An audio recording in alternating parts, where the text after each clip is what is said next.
All right, friends, it's time to give you loyal listeners a discount on protein powder. You may or may not know, but I launched my very first protein powder 2 years ago. It's a grass-fed beef isolate with only 3 ingredients: grass-fed beef, either organic cacao or organic vanilla, and organic monk fruit. Now, if you don't want any of the added flavor and sweeteners, you can also just get unflavored.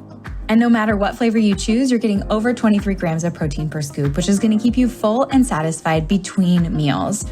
I love starting my day with a Fab4 smoothie and breaking my fast with that much protein. It makes a serious difference in my cravings and blood sugar balance the rest of the day, and I've seen it with my clients as well. Now, I never thought I'd own a product company, but when I got pregnant with Sebastian, I realized the majority of protein powders were chemically extracted or enzymatically extracted, and I wanted to use heat and water only. I wanted minimal ingredients because we don't need those emulsifiers, fillers, or added vitamins, minerals, and probiotics. All of those additions increase the chances that it's not going to work for your body, whether it be bloating, digestion issues. I just wanted pure, clean protein to keep you full and satisfied so you could build the most delicious Fab4 smoothie. And I have to say, I'm pretty proud of the flavor. If you take a look at our reviews on Amazon, you'll see 5-star reviews for flavor. And that is key, because if you don't love your Fab4 smoothie and you don't love drinking your protein powder, you're not going to do it. It won't become a habit, and it's consistency that outpaces everything. So if you're here and you're listening and you want to give our protein powder a try, use the code podcast5 for $5 off your order. And let me know if you love it. My favorite ways to apply this protein powder is in my Fab4 smoothie, making freezer fudge, making chocolate milk, making hot chocolate, and throwing the unflavored into all my kids' baked goods. So let me know how you use it. Let me know if you love it, and share this podcast deal with your friends.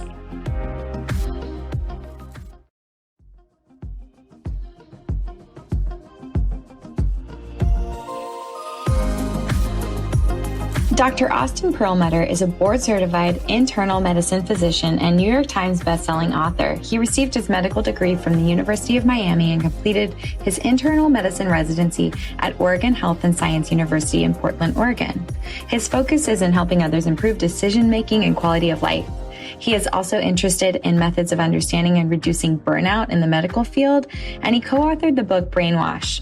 And he writes for Psychology Today and on his blog, The Modern Brain. He also has a podcast called Get the Stuck Out, and we're going to discuss all the ways that you can get unstuck on today's episode.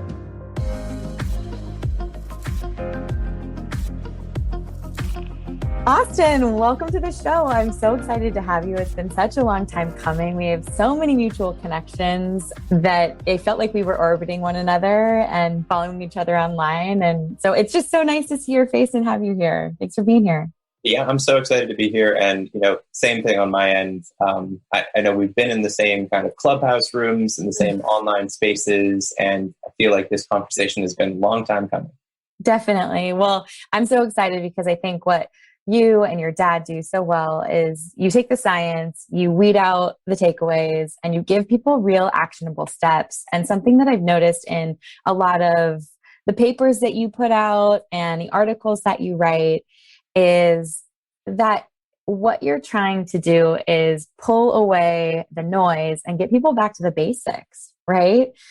So can you tell me, let's start from the beginning. How did you become passionate about this space, and where did you find your voice? That's such a good question. I think all of us are trying to create this story, and some of it is meaningful and some of it is kind of fabricated. And I want to be honest about it and say that I wasn't one of those people who knew from an early age that I wanted to be a doctor, and I had always decided to follow in my dad's footsteps. I actually majored in English in college. I wanted to be a young adult fiction writer.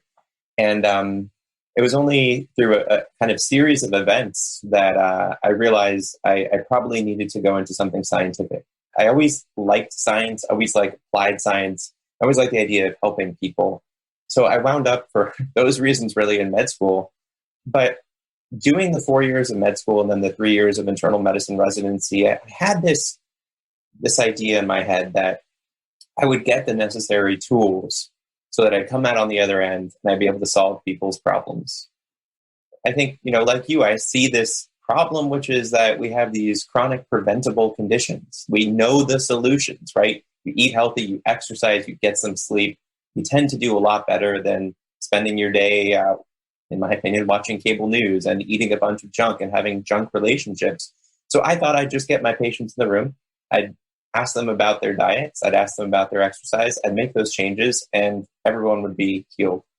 And no one who is listening is going to be surprised that this didn't work out for me. But it didn't work out for me. Time and time again, patients would come into the room. I'd go through their diet and we'd make the changes and then they just wouldn't stick. And that led me to what seems obvious at this point, but was really a revelation for me then, which is it's not about the basic information anymore. It's not about knowing not to eat donuts, not to drink Coke. It's really about the ability to make good choices. It's about the ability to bring what we're doing in sync with what we actually care about.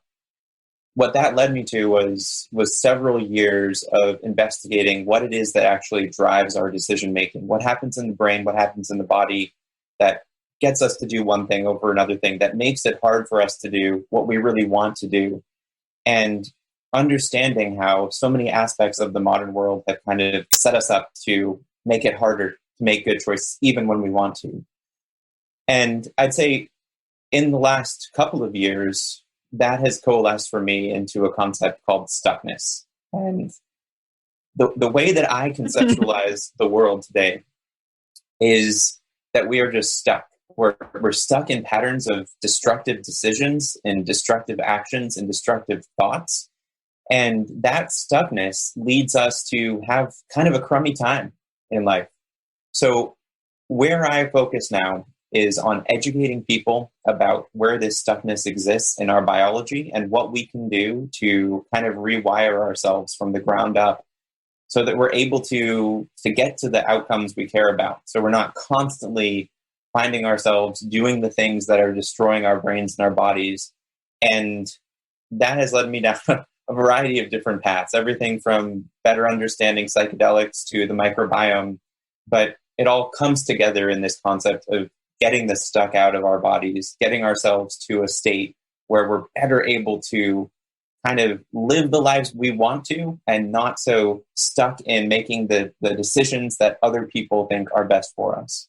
It's so powerful because it's exactly what you say. Like, we can all have the education, but it's the execution that we need. And that stuckness happens right between that. It's knowing not to eat the donut, like you said, not to drink the Coke. It may be knowing what's good for our microbiome or for our mental health, but it's that middle part. It's getting to the action. So how do we get unstuck? What are some of the things that you've learned and are executing with your listeners of your podcast and with your clients and your readers? We all want to be unstuck. Even the best of us, or the people who know the most about science, like you, your dad. I'm sure that there's a part of you that feels stuck at certain times. How do we get unstuck? I think that's so important. I don't want to put myself out there as saying I am an unstuck person. This is always an issue. It's a constant issue in all aspects of life. But one of the keys is doing the experimentation, because just learning new information. So if you're listening to this podcast right now, you are learning hopefully something new. That is the first step. You can't get unstuck unless you have new inputs, unless you're exploring new ideas, because that is, in my opinion, the first step that leads then to the second step, which is the awareness that things could be different. You don't have to continue on this way. It doesn't mean you're going to all of a sudden drop what you're doing and be able to always eat healthy and always give yourself good sleep and only have good relationships. But you have to be aware that there's more out there than meets the eye. And I think coming back to, my story, I, at a young age, maybe as you at a young age, was subjected to, or I was instilled in me, this kind of value system, these ideas as far as what reality is. So if you're born in America, it's Christopher Columbus discovered the New World, and then everything went relatively swimmingly. And you need to know your calculus, you need to know your statistics, your social studies, and then you'll be a successful, happy person. And that isn't necessarily what happened, number one, in history. It's also not necessarily what's going to lead you to a happy life. So just the basic awareness that the trajectory that we've been given, that most of us have had instilled in us at a young age, isn't necessarily the one that is best for us, isn't necessarily the one that will lead us to happiness, is so important. So I think, to answer your question as succinctly as possible, the first step in becoming unstuck is realizing you're stuck, is realizing that there are processes in your body, in your psychology, that have kind of been put there long ago, maybe even generations before you, through epigenetics, through the stories that were passed down that maybe aren't serving you. And it's not necessarily a comfortable situation. I think that's really important to know too. And Kelly, I know you know this stuff, right? I've seen your work. It's appreciating that kind of the process of growth is its very nature uncomfortable. It's painful. Our brains, our bodies want to preserve comfort. They don't want to do things that make us uncomfortable. And yet these are the essentials if we want to do better than average. And I think looking at rates of chronic diseases, at everything from diabetes, heart disease, to even depression and anxiety, if we do what most people do, if we live our lives in a normal way, our chances of developing these conditions are very high. Our chances of having a healthy, happy life are very low. So we've got to, first of all, say, look, most of us are stuck. I'm stuck. And then we can start looking at how we are stuck and what to do to get ourselves unstuck. I love it. Well, I think you hit the nail on the head. It's admitting we're stuck, and everyone's on their own, I guess, pendulum, and where you land on that is based on probably how you were raised, what you're excited about, these new ideas you're talking about, your awareness. I mean, I definitely feel inspired when I learn something new and excited to try something new and push myself. But it really is that awareness to action that is the hardest part. So how do we get out of our own way?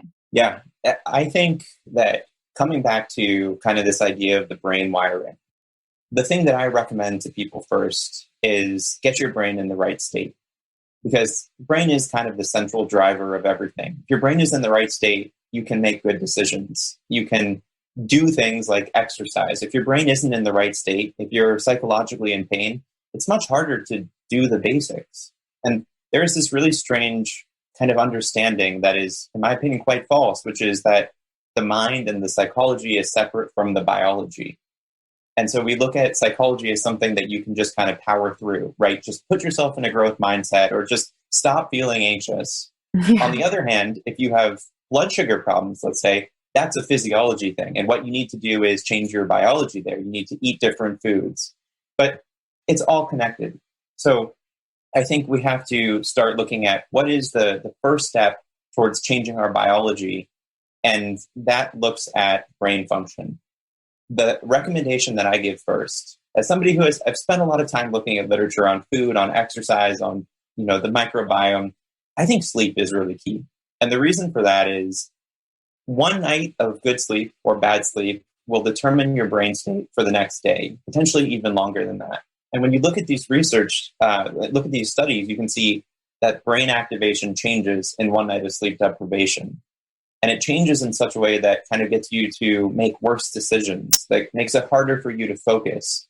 And I think, diet is so important, but it can take a while before we experience the changes that come from, let's say, cutting out processed foods or eating less refined sugar. It doesn't mean it isn't important, but you may not overnight see the results of not eating that piece of cake after dinner. With sleep, you can experience it right away. And so I feel one night of sleep deprivation, really crummy the next day. I can't focus. It's harder for me to drive in a car. It's harder for me to sustain attention. I'm more reactive. I might snap at people.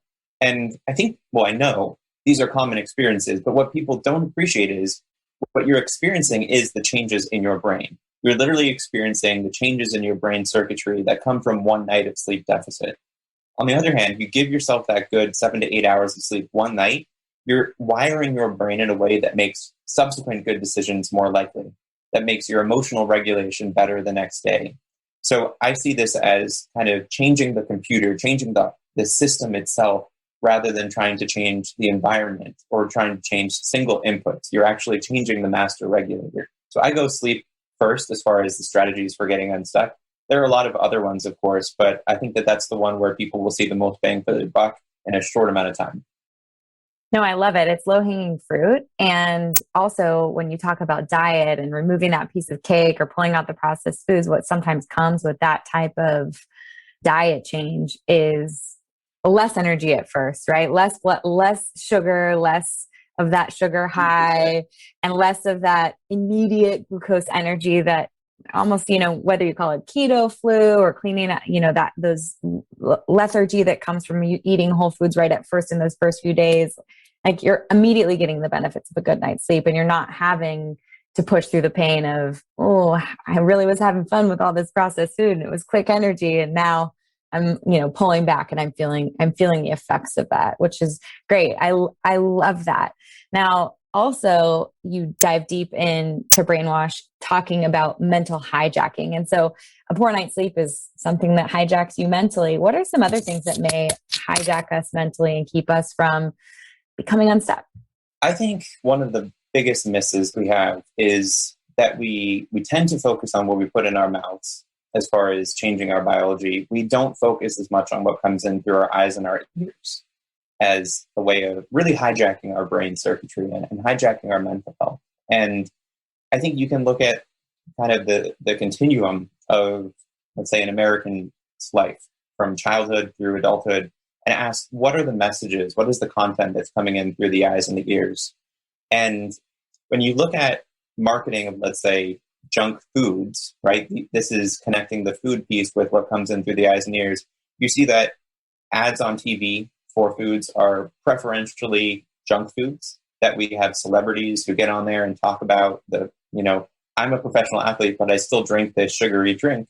So this is, in essence, creating a connection between the junk food and a child's upbringing, such that they will then be hijacked into continuing to consume these junk foods through life. And there's actually research showing that when you expose a kid to ads as young as age 2, they will develop preferences for those sugary foods, and that those preferences will actually persist into adulthood. So that's the food kind of mental state connection, because we know that these are also the types of things, sugary drinks, for example, that do have associations with worse mental health.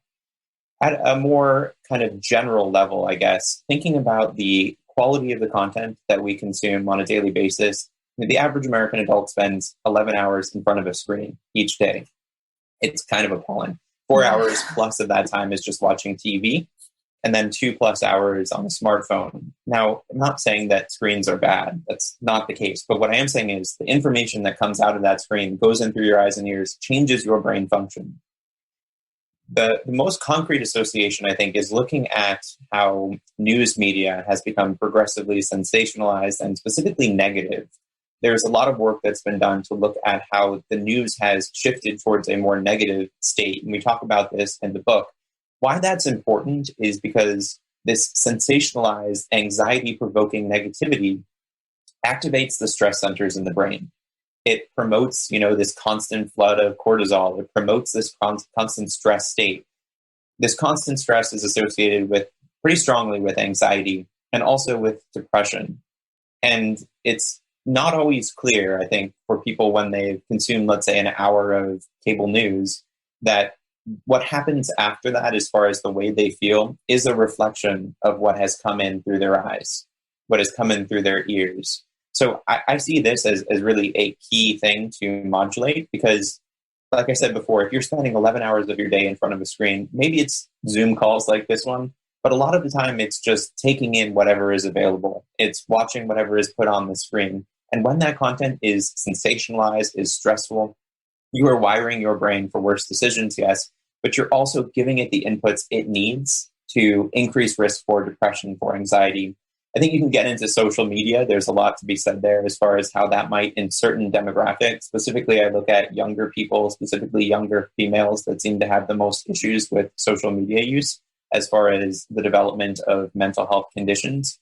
But again, coming back to this central idea of what are the inputs we're taking in, because those inputs shape our outputs. If we want an output that is a good, healthy person, that is an unstuck person, and we keep feeding it this terrible content, whether it's food or media consumption or even crappy relationships that are stressful, that aren't serving us, we are going to not get to the outcomes that we care about. So again, there are a lot of themes here as far as what are the best inputs. We talk in the book about nature exposure, we mentioned sleep, we talk about mindfulness, but I think starting with a couple of these, and specifically starting with the ones that people don't usually think about as far as what is wiring our brains towards stuckness. And the social media, and especially the news media, I don't want to just be like, news is bad. That's not the case. But specifically sensationalized, fear-inducing news media that isn't necessarily providing much as far as new information, but is activating those stress centers of the brain. No, I love it. How do you create boundaries or suggest boundaries for clients and listeners to filter out news? Because it is something where I remember back in the middle of the pandemic, I was pregnant with Tosh, and, we're talking the height of Black Lives Matter, the height of COVID, we had just moved out of our apartment because of mold. I'm pregnant and I just had to turn it all off. Like, I had to go in and I had to focus on building something that I felt was good in my business for others. But it can feel pretty overwhelming if you're taking that stuff in all the time. What's the best way to do it? What's the best time to do it? How can we do it in a really, almost like execute the goal, like read the news and then get out kind of a thing? I think you just said it. I mean, I think it is increasingly the case that we have to look at places like social media and news consumption as dangerous places to be for our mental health. And so you go in there if there's some objective you're trying to accomplish. I think that, if you want to know what is happening in my local community, what is happening nationally, what is happening globally, you can get the basics in 10, 15 minutes. And beyond that, there might be something that you're specifically interested in, but we have to appreciate that there is this prevailing mentality of being informed, and it's incredibly vague. And it's often leveraged as a way to justify spending your day doing nothing but steeping in that negativity. The question we don't ask ourselves is, what are we doing with that information once we have it? So you watch 2 hours of TV, you know about all these terrible things that are going on. What are you doing to improve those things in the world? And I think so many of us just pick up that stuff and then just spread it around. We throw this negativity around it. It taints our relationships. We get upset when other people aren't equally upset about it. And I'm not saying there aren't important causes out there and that there isn't work to be done. But I think we have to ask, is this content serving me as far as my mental health? Is it changing my actions in a positive way? And if it isn't, I think it's completely fair to say, I'm just not going to consume this today. I mean, there are people out there who will say, unless you are spending so much time each day learning all of these news stories, you're really not being a good American citizen. But I think coming back to what you just described, you had other things going on that were more pressing, and you can't do them all at the same time. So I think it's just always that cost-benefit analysis. And what I tell people to do is start with a little bit of a pause and see what happens. So there's this expectation that we have to be watching the news for 2 hours a day. We have to watch our news shows. So don't watch those and see how much, you're actually changing what you're doing. My thought is, and what I've seen in people is that it's not necessarily as big of a deal as you think it is. You're not necessarily changing your actions. You're not necessarily changing your life in a positive way as a reflection of that consumption. And especially the case when you're talking about consuming your news through something like a social media platform. That's been through so many layers of distortion that you're really not getting the accurate stuff anyway. So, there aren't necessarily clear answers as to here's how much time I recommend for this person to watch the news. But I think similar to maybe how you might approach certain foods, to say, take a pause on this and see how you feel. And if you start feeling a withdrawal from, just like you would from, let's say, social media, that is an indicator that there might be an issue here. But I think most people will actually feel a whole lot less stressed when they turn off that TV for a couple of days. Absolutely. I think what resonated with me the most is, what are you doing with that information? I mean, and it is such a productive feeling to make change on something, to support people to make change in a space where you can. For me, I don't have the anxiety reading about type 2 diabetes rates, polycystic ovarian syndrome rates, the increase in endometriosis.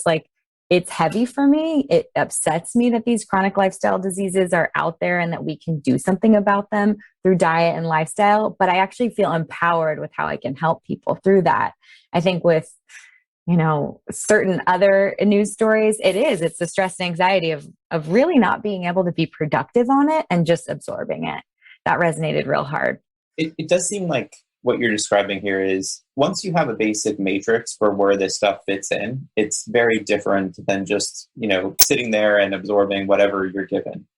And if you watch a cycle of cable news, it's the same stories time and time again. It's the end of the world for this reason, or it's the end of the world for this reason. But if you see, like a news publication about a new study, tends to be distorted, tends to be sensationalized. But if you know about that subject, you can say, this is interesting, let me investigate further.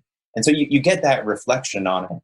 I think that even within medicine, this is a really big issue where people will say each individual news release around a study is kind of the end of the world, or will overgeneralize it. But if you're doing what you are, which is basically trying to get a better understanding of these topics in detail, now all of a sudden those pieces of data fit into your scaffolding, and you're not just being blindsided with whatever people think is important for you to know on a given day.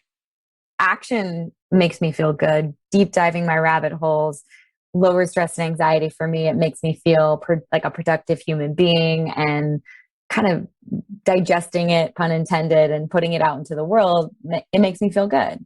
Let's dive deep into ways that other people can decrease anxiety and stress, because you talk a lot about anxiety and stress, and you even wrote an article that connects depression with COVID-19 and our immune system that I want to get to too. But this theme of stuckness and removing the stuckness, I feel like motion is a great way to get out of it. So what are some other tips that you have for people to decrease anxiety and stress in their lives? Right.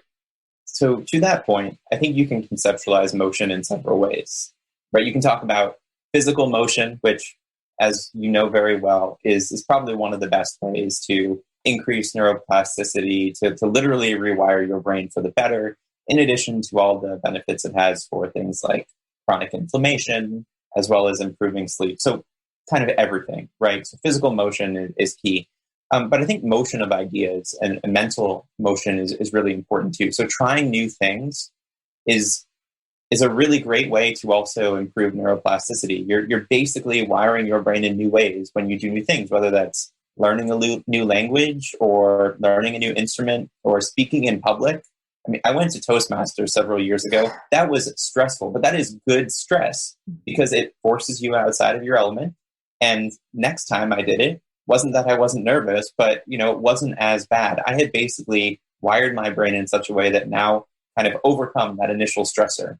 And I think that just in essence, doing new things, having new thoughts, these are the ways that we can create motion that helps to get the brain unstuck.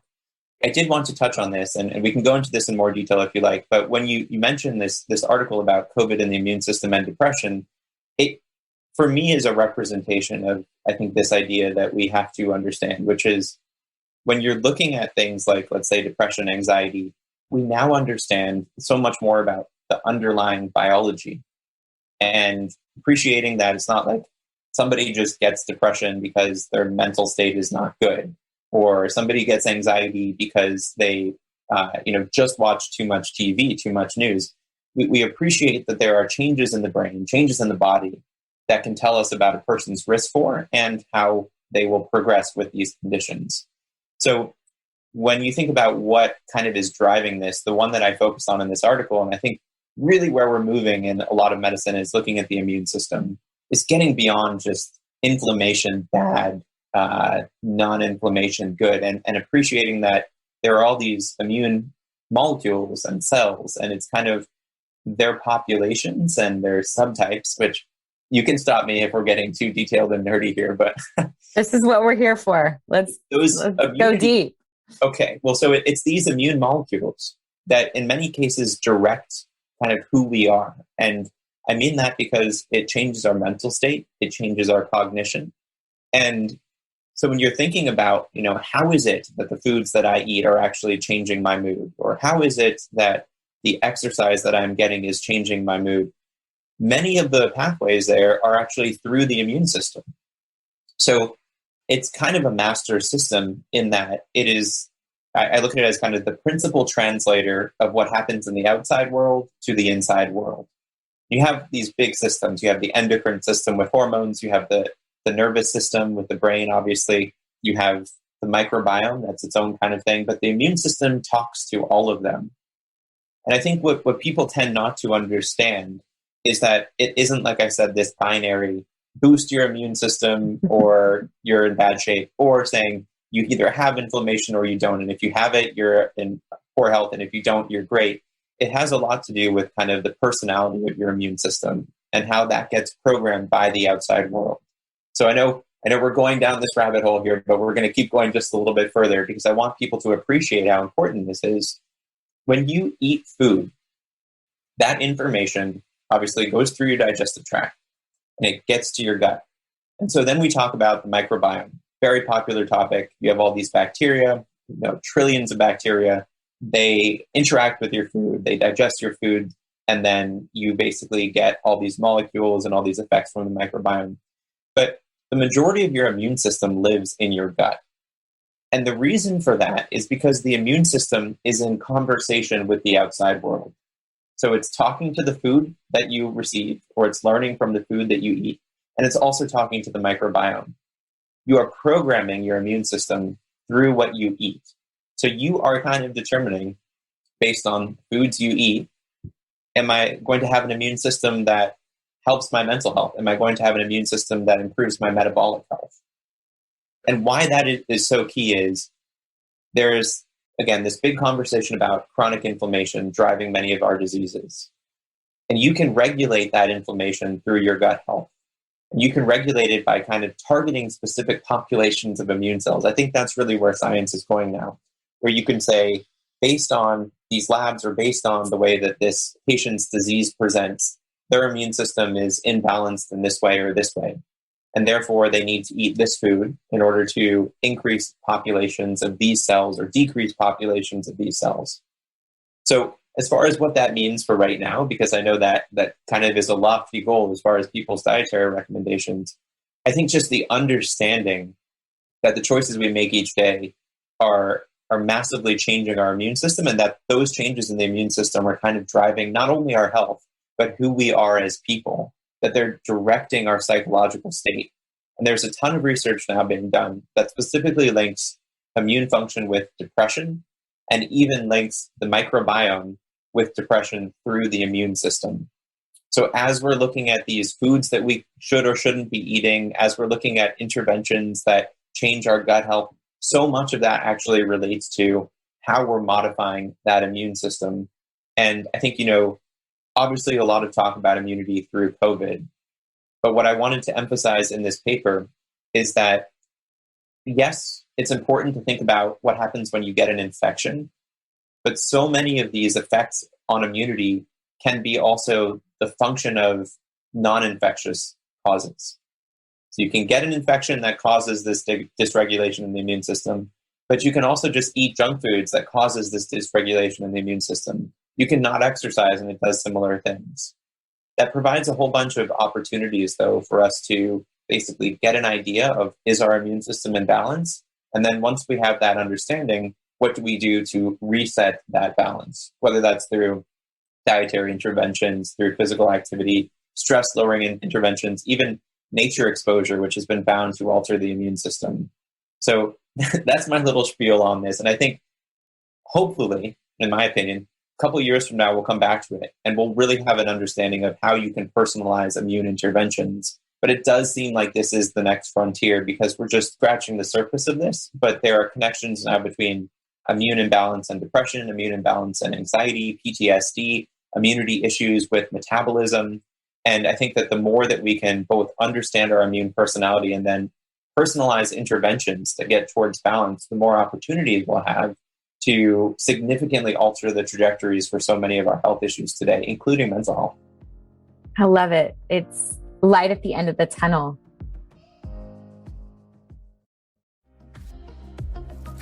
Before we have personalized interventions and a real understanding of our own immune personality, what can we be doing to support immune health now that isn't, I don't want to call it like fad or supplementation. I think we're berated right now with this supplement or that supplement for immune health. And what are the basics of getting our immune health under control and in balance?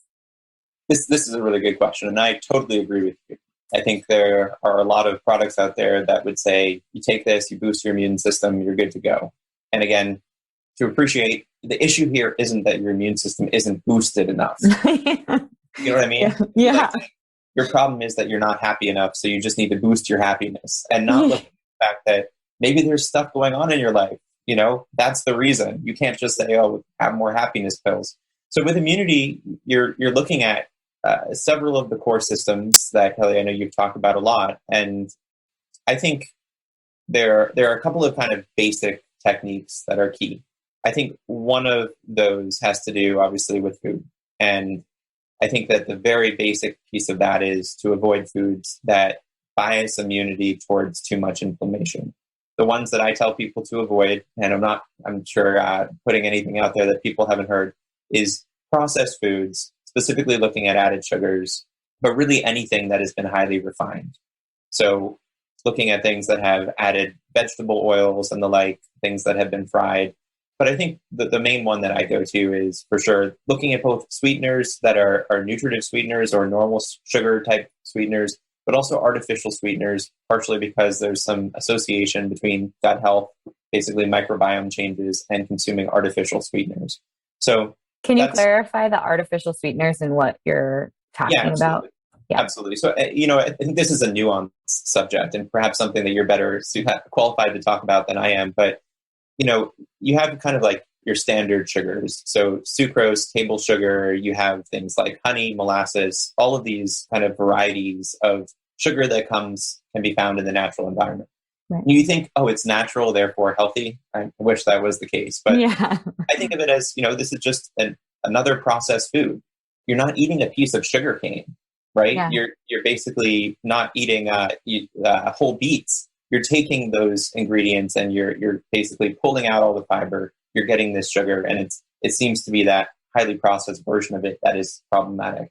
But there are a ton of newer sweeteners, and some of those are more natural, like stevia, which actually has a pretty good glycemic profile and actually seems to have a positive metabolic effect. And then you have those like, your aspartames, your sucralose, which are kind of these modified molecules. So again, this is primarily looking at animal research and not necessarily on humans, but what researchers have found is some of these artificial sweeteners are associated with negative changes in microbiome diversity and the like. So, and the other piece of this that I think is really important is we don't want to be using Band-Aids and trying to, in essence, still have our cake, and basically consume a ton of sugary foods. A lot of these artificial sweeteners are actually much sweeter than sugar. So we can get caught in a spiral of substitution where we're still craving sugar all the time, even though it's an artificial variety. Yeah, no, I just wanted you to clarify because most of the microbiome animal studies you're referencing are on those equal sweet and low aspartame varieties. And I love that you touched on stevia, and monk fruit is another one of my favorites, but the recognition that, hey, when we're tasting sweet, it's going to increase our cravings for sweet. We're going to think about sweet more often. When I have one-on-one clients, I will pull them back if I see that the stevia droppers in their purse and added to every drink throughout the entire day, something like that, it's not serving them. But occasional is something that I'll use because of its glycemic. 100%. Yeah. And, there's some newer ones coming out too, that I've been experimenting with, but I think, as you said, monk fruit is a good option. And if you're still going for the sweets, but, I think just coming back to the understanding of the immune system here, one thing I will mention is that there's more to the picture than the way that you taste something in your mouth. So when you consider what are the immune effects of, let's say, eating a pound of sugar, right? There are a lot, and it probably has a lot to do with the metabolic effects, insulin sensitivity. But if you were to eat a mouthful of, dandelion greens or something bitter, right, or a cruciferous vegetable, there's bitter taste in your mouth, but those bitter receptors exist throughout the body. Now, why that's important is because those bitter receptors have immune effects. So in essence, what I'm trying to say here is there's what you taste in your mouth, but there's also taste happening throughout your body that is going to have an immune active effect. So it's not just this tastes sweet is unhealthy because, it's going to add fat tissue. It's also the rest of your body is sampling from that and is going to be changed based on those same types of receptors. Really interesting stuff here, and something that researchers are actively investigating. So specifically looking at bitter and what's called GLP-1, which is a hormonal molecule that is involved with glucose sensitivity. So bitter receptors in the gut actually trigger release of GLP-1.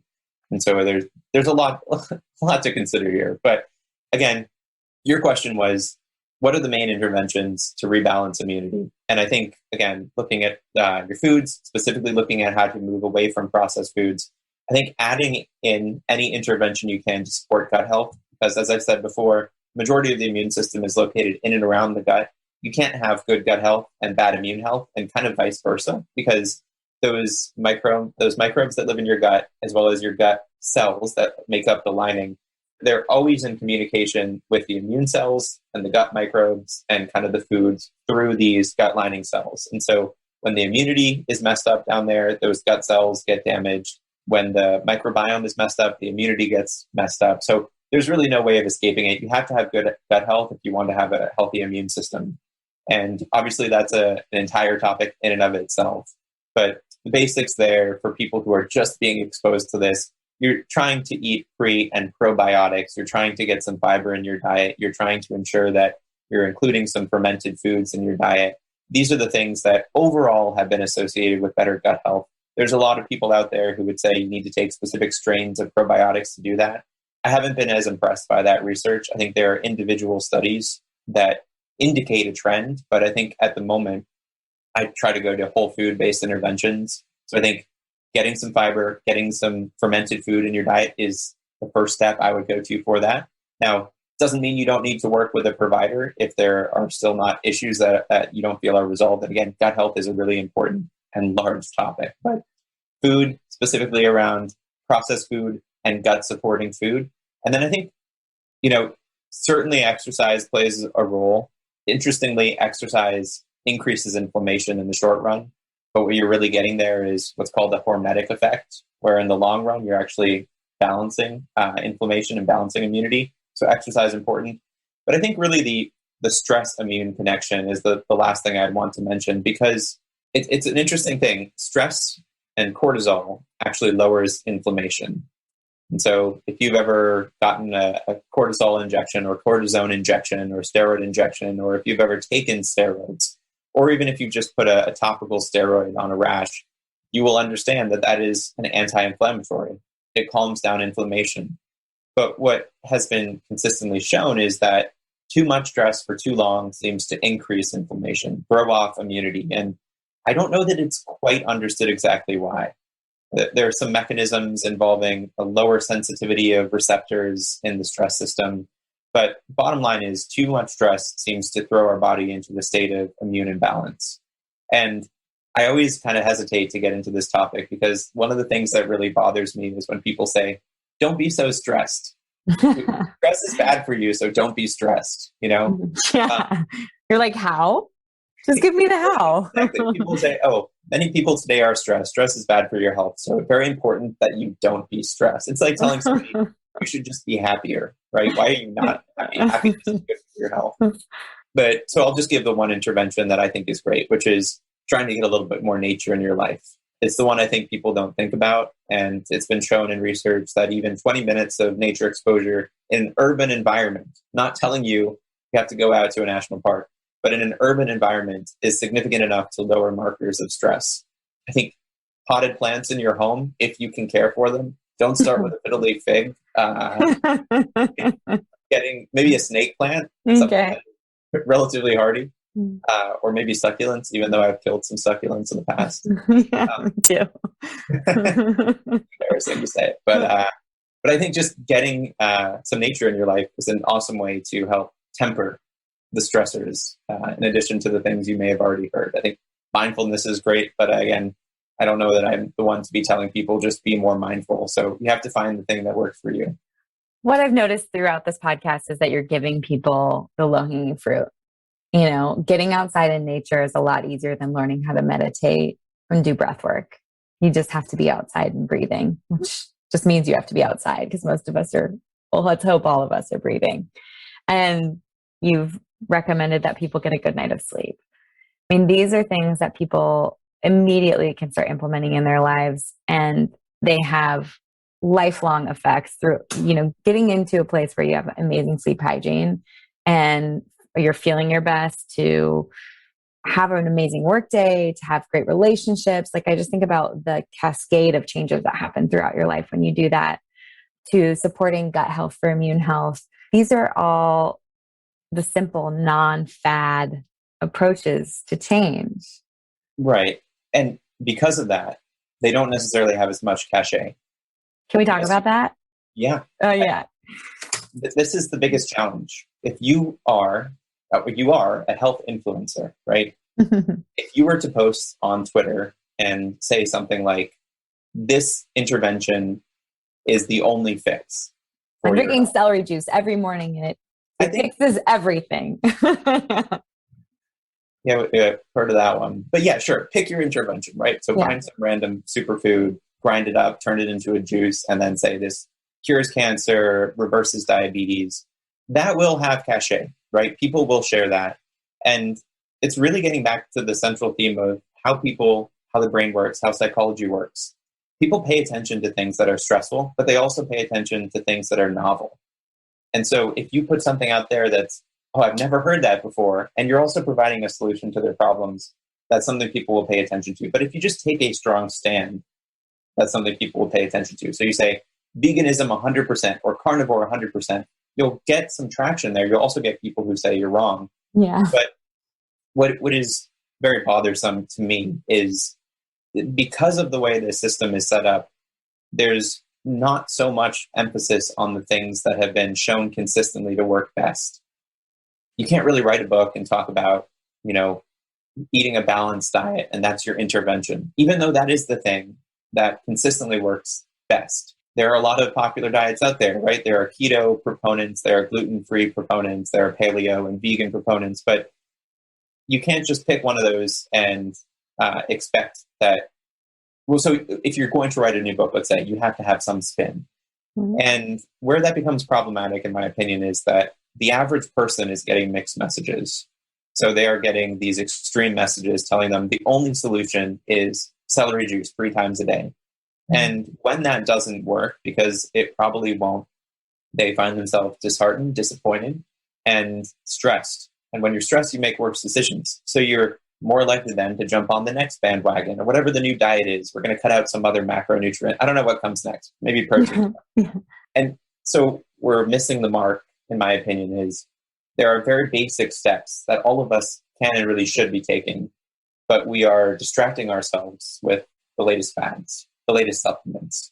And I totally understand that the way marketing works is you have to have a product to market, and that product has to be differentiated from other people's products. It has to make solid claims that people will say, this is unique, powerful, and everyone in the world loves it.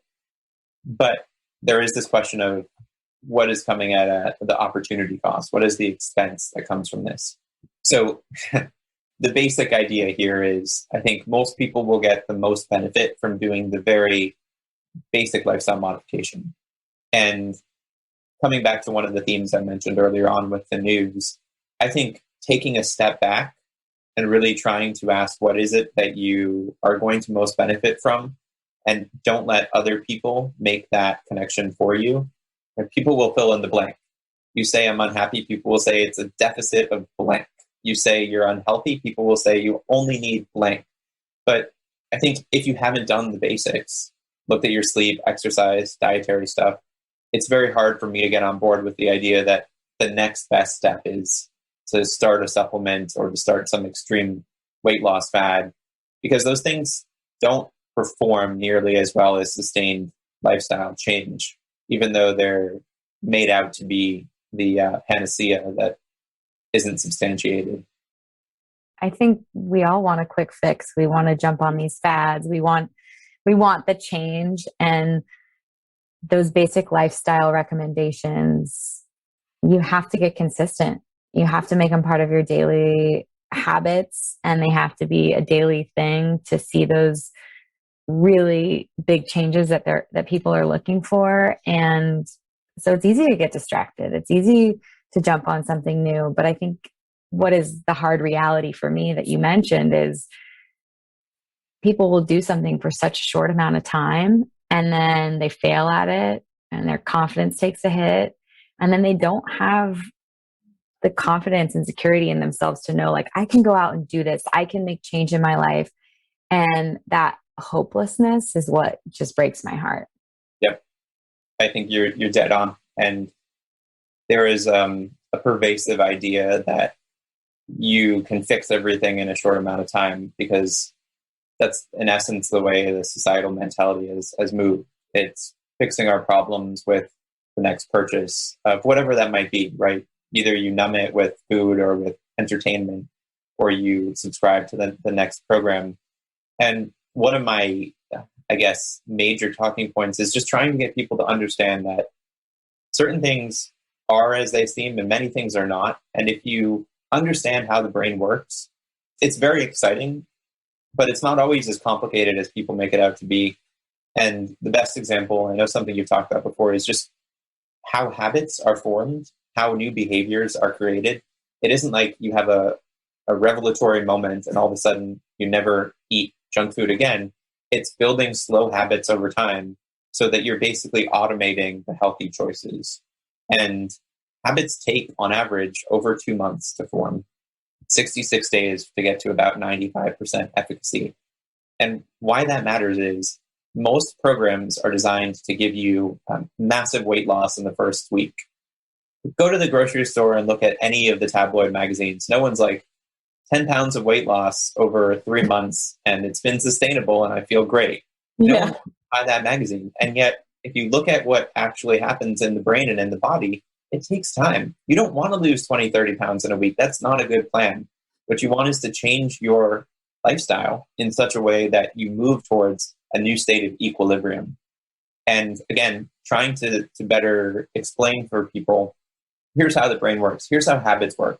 Here's how the reward system works. It's not the way that you've been taught. I mean, it's not all just you get a dopamine burst and you feel happy. It's more to do with doing things repeatedly over time in slow incremental fashion that builds you to becoming that better version of yourself. But that's not sexy, right? It's hard to get on TV and say, in just 2 months, you're going to very slowly but powerfully change your physiology for the better. And it's exactly what you said. It's people will hear the sensationalized message, they will fail, because that is what happens the majority of the time with new crash diets, New Year's resolutions, etc. And then they will blame themselves and they won't ask, maybe this was the wrong way of going about it in the first place. Maybe this person who is selling me this crash diet was more or less manipulating my psychology to get me to buy into this. So I try to educate people on these core psychological techniques people use to get us to buy into stuff.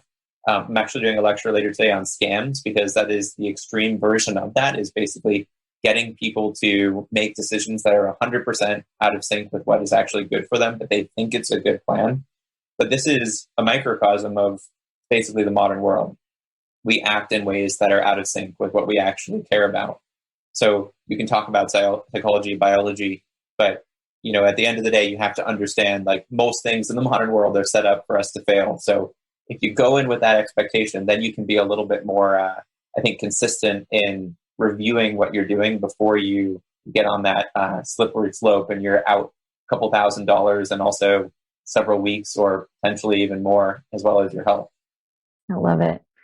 I'd love to close up today talking about how you create alignment and sync your life with your daily habits. What are some things that you've started implementing consistently over time that have made a big impact on your life?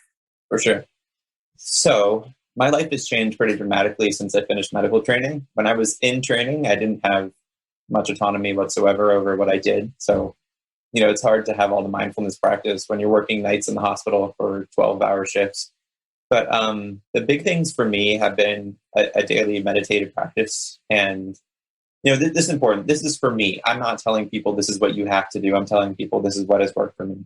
So that's in the morning, basically the first thing I do. It's not super long, 15 to 20 minutes, eyes closed, trying to just watch my thoughts go by.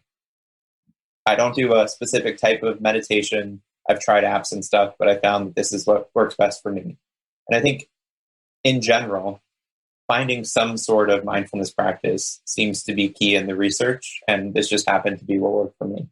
The other things, exercise, trying to prioritize. Given the pandemic, the gym wasn't available for a while. And so free weights and a bench.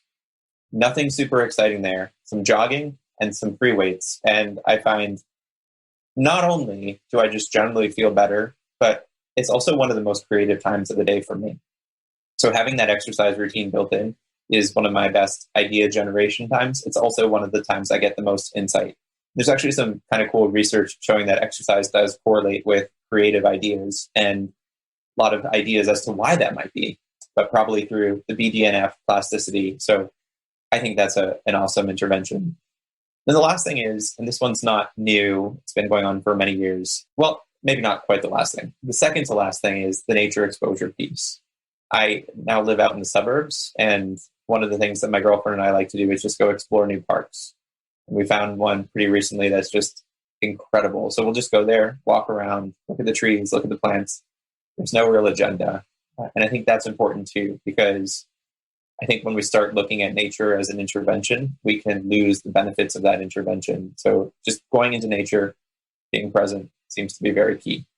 And then I guess the last thing I would say is just kind of the mealtime pieces. I didn't really cook much of a range of foods when I was in training. I would just make the same things like grilled chicken breast and a salad and then almond butter and nothing exciting, right? Yeah. Sticking to the basics, trying not to eat too much junk food. But now in part because of my girlfriend's interests, we've gotten much more into experimenting with a range of foods. So I now cook more things than I ever used to. I know all the settings on the Instant Pot, and my grilling skills. Also, digital thermometer, game changer. Yeah, Thermopen. Yeah, really, really important. It turns out the temperature of things like scallops is critical. But but yeah, so I think that the last kind of major change that has been beneficial to me is getting a bit more invested in my food by way of cooking it, and by way of last Saturday, we went to the farmer's market and then talked about how we translate that into fresh meals and just being in that experience a little bit more. So nothing mind-blowing here, but these are the things that have primarily worked for me. I love that. I love that you ended with getting in your kitchen, getting excited about cooking, because I had a resurgence of that when Sebastian became really excited about food and wanting to raise him around food, around farms and farmers markets. But it is so fun to think about making new vegetables you've never made and learning how to do that, or grilling, like you said, scallops and having the perfect temperature. And I think that's been such a silver lining and a gift that the pandemic has given a lot of my clients and a lot of my friends. So I'm so glad that it's doing that for you too. Absolutely. I have a Romanesco in my fridge right now. There's some weird vegetables out there. I love it. I love it. Well, we'll have to get your Romanesco recipe for the show notes and your meat thermometer as well, just because I know those are things people are going to want to have as well after this podcast. Well, I'd like to end today's podcast with the last question, which is, what does body love mean to you? Yeah, for me, it has meant not being as connected to the negative feelings and experience them as part of the continuum of existence. I have found perhaps one of the protective factors, or at least one of the motivating factors in me doing what I've done in my life so far is almost a baseline sense of anxiety about needing to perform or do other things. So whether it's working a bit harder, getting better grades, eating healthier food, exercising a little bit more, in some ways it's great, right? Because it pushes me. And in other ways, it makes me less content with where I'm at right now. I could be a little bit in a better shape. I could know more information. I could be smarter. And I think that, I guess for me, that the body love piece is being more connected to the experience of it. Not necessarily changing these feelings, but just appreciating that they're part of it and not, something that I have to react to in such a negative way. That was beautiful. The present is a gift. Yeah. And we all deserve to experience it and be fully aware of it when we're there. So thank you for sharing, Austin. Today was amazing. There are so many tangible takeaways, but I love that the substance of it was basic lifestyle modifications, building habits, finding joy. So thank you for being here. Thank you, Kelly. Thank you for listening to Be Well by Kelly. Please subscribe to the show on Apple Podcasts, Spotify, or wherever you listen to podcasts. Learn more at bewellbykelly.com and follow me on Instagram at bewellbykelly. I would love if you picked up my books, Body Love and Body Love Every Day. They're sold on Amazon and at all major booksellers.